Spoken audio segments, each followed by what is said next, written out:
Terima kasih Anda masih bersama kami di Pilihan Indonesia. Debat perdana memang sudah usai dan yang menarik pula untuk dilihat bagaimana kemudian respon warganet terkait dengan pelaksanaan debat kali ini, yang mana kemudian capresnya banyak dibicarakan dan juga siapa yang kira-kira berhasil mendapatkan sentimen positif ataupun kebalikannya mendapatkan sentimen negatif. Dan saya tidak akan bahas sendirian, kali ini sudah bersama kami dari luar studio pendiri Drone Emprit, Ismail Fahmi. Selamat malam, Mas Fahmi, apa kabar? Selamat malam, kabar baik.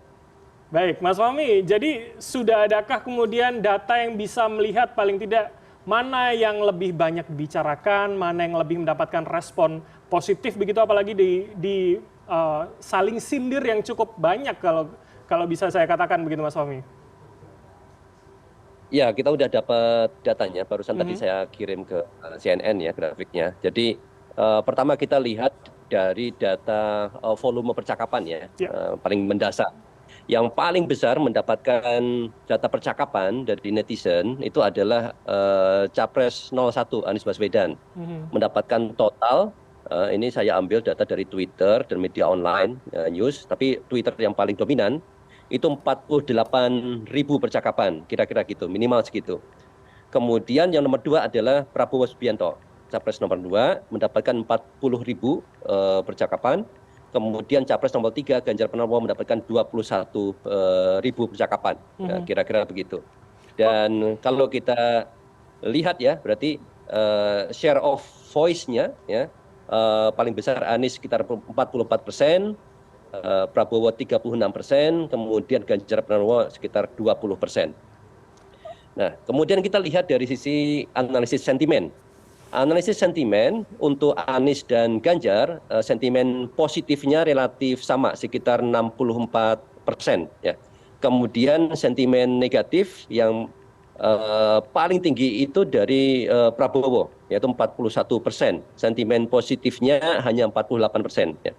Kemudian Anies tadi sentimen negatifnya itu 27%, Ganjar 23%. Jadi kalau melihat di sini sepertinya ini ada pertarungan ya, 01, 03 lawan 02 barangkali itu. Nah ini akan kelihatan itu di ya peta social network analysis. Ini kalau bisa ditampilkan itu bagus sekali itu. Oke, Mas, kalau begitu saya ingin masuk lebih dalam. Artinya yang mempengaruhi sentimen positif dan negatif tadi apa? Apakah kemudian respon dari setiap pernyataan atau kemudian interaksi saat saling sindir itu terjadi begitu?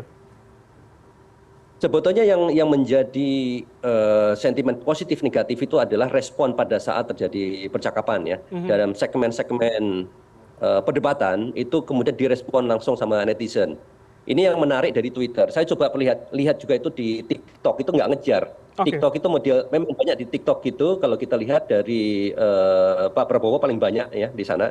Tetapi untuk perdebatan yang sangat singkat, hanya 2 jam seperti ini, netizen tidak cukup cepat untuk membuat video dan sharing. Tapi di Twitter, di sini ketika ada suatu percakapan, ada satu statement, itu langsung direspon dalam bentuk teks. Jadi Twitter itu masih sangat bagus di sini untuk melihat dinamika perdebatan.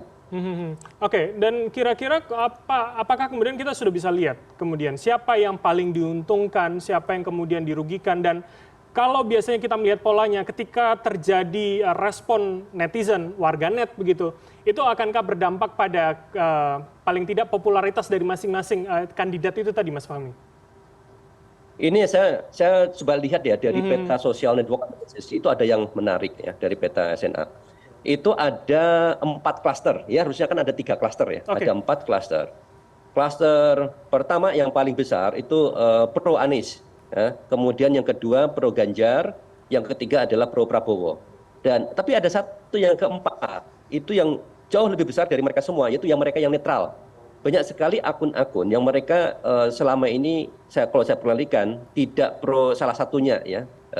Mungkin ini nih bisa dikatakan masa mengambang gitu. Mereka memberikan percakapan yang sangat besar dan itu posisinya itu ada di dekat Anies dan kemudian dekat Prabowo ya, agak jauh dari Ganjar. Artinya percakapan-percakapan mereka yang netral ini kalau saya perhatikan mereka banyak sekali membahas Prabowo dan Anies ya. Jadi tingginya percakapan Anies dan Prabowo selain oleh khususnya Anies ya, oleh pendukungnya, dapat juga dari kalangan mereka yang netral gitu. Sementara Ganjar Pranowo itu kurang mendapatkan percakapan ya dari mereka yang kalangan netral ini. Oke. Jadi sepertinya banyak statement, perdebatan, tektokan ya antara Pak Prabowo dengan Anies Baswedan itu mendapatkan respon yang sangat tinggi dari kalangan mereka yang netral ini. Oke, netral itu dalam artian mereka memang tidak membicarakan masing-masing, artinya membicarakan keseluruhan debatnya, atau kemudian ya kalau mengkritik semuanya dikritik begitu. Ada nilai negatifnya. Di mana standing position dari spektrum netral tadi, Mas Fahmi?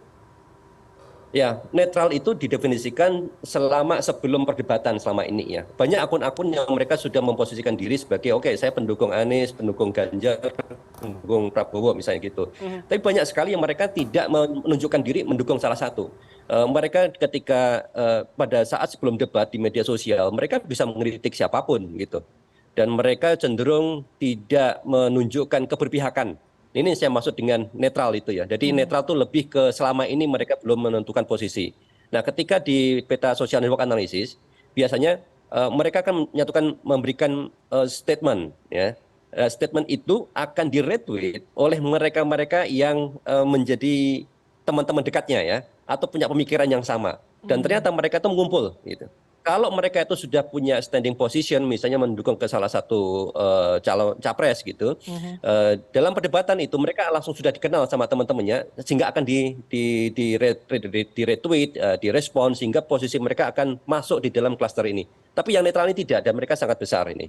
Oke, menarik identifikasinya. Nah, kemudian saya ingin masuk, ini tentu bicara juga soal pola yang sudah terjadi sebelum-sebelumnya begitu. Apakah kemudian dengan ya masyarakat Indonesia yang sopan santun, yang suka melupakan hal-hal yang bersifat buruk begitu, apakah kemudian soal sindiran ini menjadi hal yang menarik atau yang kalem-kalem aja ini malah menjadi favorit begitu, Mas Fahmi, untuk di dunia digital? Ini kalau saya lihat ya ada analisis yang lain kemudian yang saya buat ya, analisis emosi. Di situ kelihatan emosi-emosinya ya, antara sindiran, kemudian hal yang kalem-kalem dan bentuknya menyenangkan atau joy kayak gitu ya. Saya lihat dulu yang pertama dari Anies ya, bagaimana publik merespon itu. Anies emosi yang paling besar terkait Anies itu ternyata itu seperti anger ya. Mungkin ini ada kesalahan kata kunci yang saya pakai. Oke.